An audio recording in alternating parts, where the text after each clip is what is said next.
Well, it's Friday again, and this is our weekly message from Evangelical Alliance Ireland. It's Friday, but Sunday's coming. And for a while now, we've been doing these conversations where we go and speak to somebody, because I find as I travel around the country, I meet so many interesting people. I hear so many interesting stories, hear about so many great ministries. And I just think more people need to know about this. And so we're trying to connect people together and just give people the opportunity to share their stories. And today I have ventured across the border. I'm in Northern Ireland. I'm up here in Belfast with David Smyth from Evangelical Alliance Northern Ireland.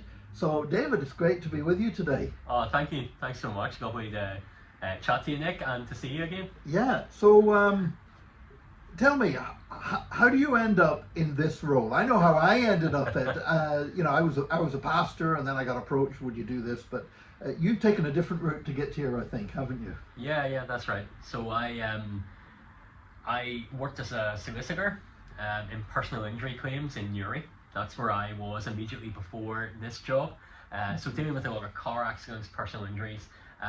I went into law, however, not to end up in personal injury claims. I went in because I was really interested about because that's not something, at school you don't say, I really want to do personal injury claims. It's not where I ended up, although it was a great training for anything because you're working with so many different people. Yeah. But the reason I went into law was I was really interested in the culture around us, in small p politics, in how and why we end up with the laws we have, why we criminalise some things, why we don't others, how do we influence our legislation, and all of that. And while I was working as a solicitor, I was looking around and saw this job come up with the Evangelical Alliance Northern Ireland as their public policy officer. So I applied, and without any experience in public policy, somehow I ended up with the role. So the first 8 years of my time with the Evangelical Alliance, I was up at Stormont when it was sitting. And I was engaging with politicians around a whole range of public policy issues: poverty, the environment, reconciliation here in Northern Ireland, and then issues like abortion and marriage, and a whole wide range of things. And then the last 4 years, I've been privileged to lead the team in Northern Ireland. Right. Because you're mentioning a lot of the things there. I mean, a lot of people get the idea that it's all about the cultural flashpoint issues, the abortion, same-sex marriage, and of course they are important, and it's important we address them, but it's about much more than that, isn't it? Yeah. Our engagement with politics and society. Well, absolutely, and as the Evangelical Alliance in the UK, we look back to, say, the Clapham sect and the abolition of slavery and William Wilberforce, and this heritage and history of evangelicals involved in every area of public life, both in the government and politicians and in senior positions of power, but also as dissident voices, standing with the marginalised, the poor, the afflicted, the asylum seeker, whoever it may be. So I think as evangelicals, we are called into every area of life to steward and tend to the presence of Christ there. So it's not about all the politics and the powerful people, and it's not about the flash button issues. It's about having that Kuiper concern for every inch of human existence under which Jesus declares he is Lord, and how do we serve in all of those areas. So yeah, I'm passionate about reconciliation in Northern Ireland, about the environment, about poverty, as well as those sanctity of human life issues and all kinds of things. Yeah.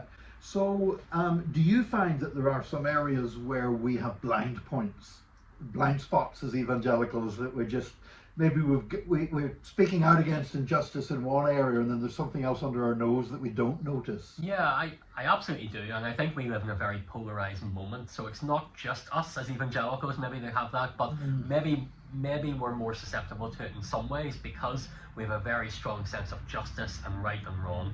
And as Jesus even accused some religious people, we can see the log sticking out of someone else's eye and miss, or we can see the mote in someone else's eye and miss the log in a room.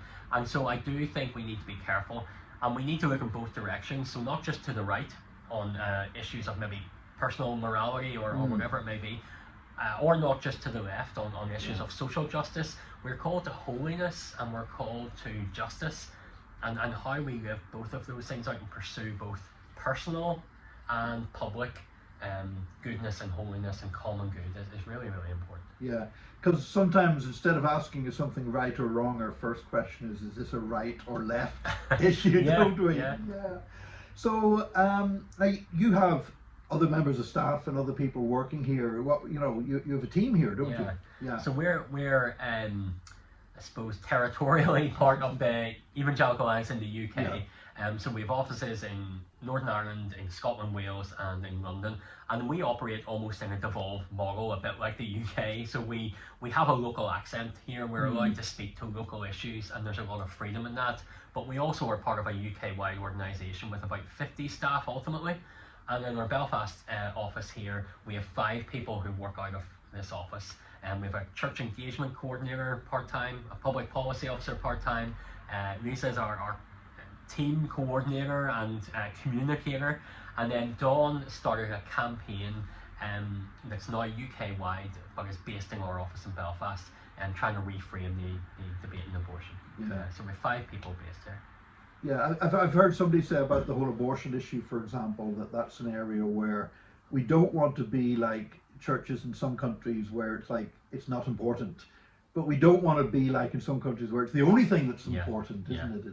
Absolutely, and our whole point of entry into this is it was a huge political issue here in the north, as it was in the south with your referendum, and we collaborated a little around that. But we were really frustrated by the debate because it was a tug of war. And you were effectively told to pick a team. You either had to pick to be on the side of the woman and all her rights, or the unborn child and all their rights, and it was a tug of war. And we said, well, no, hang on, biblically, both have huge value, and we want to advocate for both from the start and also at the end. So healthcare, culture, debate, our whole campaign, Both Lives, is about holding both together as far as humanly possible. And that was that reframing, because you're right, we didn't want to go silent on this issue, but we didn't want to make it the litmus test for are you a Christian or not, and we wanted to speak boldly and graciously for both. Yeah. Now, Northern Ireland, I'm seeing trends here, just look as an outsider looking from across the border, that we also are seeing, I think, in the Republic and the UK, the Great Britain are seeing, where society is definitely becoming more secular. And yet in that secular society, there's a deepening of committed Christians, isn't there? It's a weird thing. So we've just carried out a big piece of research called Good News People about evangelicals in Northern Ireland, and we polled the general population with a professional polling company, 1,000 people, and then we did our own survey of maybe classic evangelical Christians here, and we brought both together in a report. It's free to download on our website. But yeah, we saw some of that. So Northern Ireland, 80% of people here in the last census said they identify as Christian. Now that's versus 46% in England and Wales. I'm not sure about the south. Now those figures, no one thinks those 80% of people are in church every week or praying, but we were interested to find, well, how many people actually are practicing Christians or are in church praying? So we found 50% of people here say they are practicing Christians. Now that's higher in the Catholic population. 62% of Catholics said, yeah, I'm a practicing Christian, versus 46% of Protestants. But what did they mean by that? Well, we then looked at how often do you go to church, do you read the Bible, do you pray? And we've lots of data on all of that. But I think your question is right. I think while church attendance and identification is probably falling across these islands, Northern Ireland is a little bit of an outlier, but we're starting from such a high base. But while that's falling within the church, those who are continuing to come are maybe more committed than ever and more willing to identify even as evangelical within that, because their faith has become very real and active to them. Yeah. Wow. Yeah, because I mean there was this idea at one time, wasn't there, that secularism meant God was dead. And it's just turned around. That perhaps religion is having more impact on our society now than ever before. Yeah, I think so, and as we are both experiencing in both parts of the island, lots of newcomers are coming with very vibrant faith. That's a challenge often to us.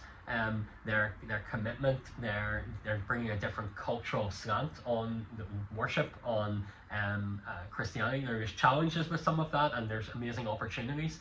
And ultimately, I think it challenges us to be more reflective of the global body of Christ, where sort of 75% of evangelicals are in the global south, and we are the outliers here in the West. So I'm excited about that, and I do think that I think it's Justin Brierley at the minute has a book out that says it's called The Surprising Rebirth in the Belief of God.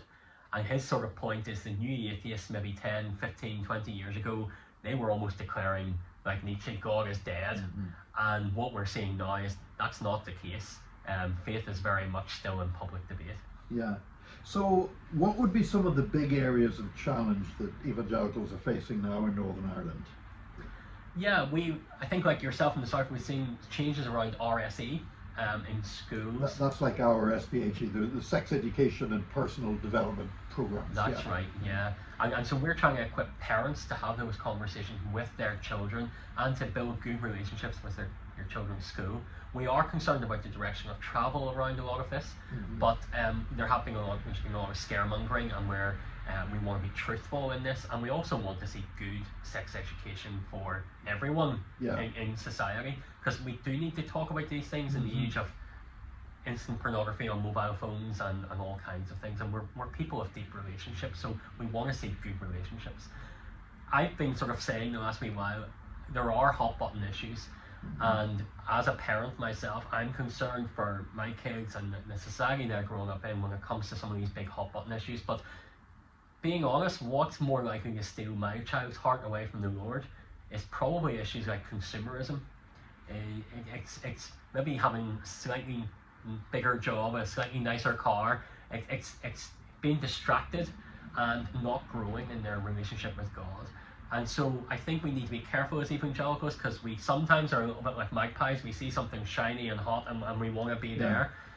And it is important that we deal with those cultural clash points, but we need to be careful that we're not just replicating the world in building churches that are actually just about consumerism and aren't really about growing in a relationship with God.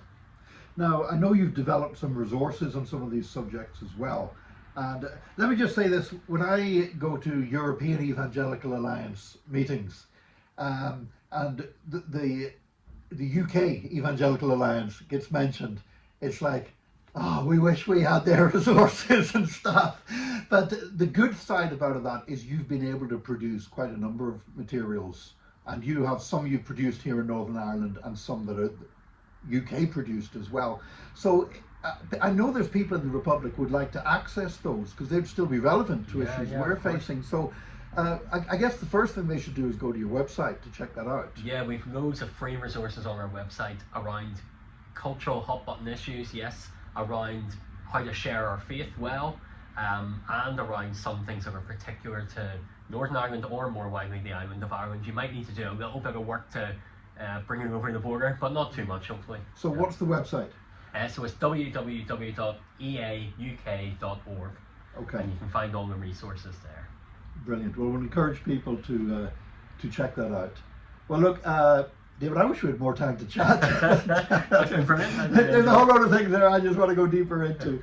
But praise God, we really do appreciate, obviously, Evangelical Alliance in Northern Ireland has been going for a long time now.